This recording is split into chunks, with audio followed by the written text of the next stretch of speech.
श्री ज्ञानेश्वर महाराज संस्थान कमिटी आळंदीच्या वतीनं मी पालखी सोहळा प्रमुख ॲडव्होकेट राजेंद्र बाबूराव माप नम्र विनंती करतो की सर्व वारकरी भाविक व नागरिकांना नम्र आवाहन करण्यात येते की इंद्रायणी नदीला मोठ्या प्रमाणात पूर आला असून आळंदी शहरात प्रवेश करणारे नदीवरील चारही पूल पाण्याखाली गेलेले आहेत।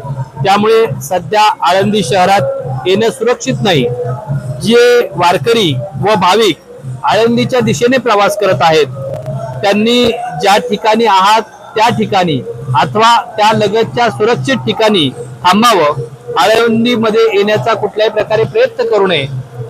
या ठिकाणी पुराची परिस्थिती पाहता आळंदी देवस्थाननं योग्य त्या सर्व दक्षता घेतलेल्या आहेत। महसूल प्रशासन असेल, पोलीस प्रशासन असेल, भाविक भक्त असेल, यांना नम्र आवाहन करण्यात येत आहे की आपण ज्या ठिकाणी असाल त्या ठिकाणी सुरक्षित थांबावं।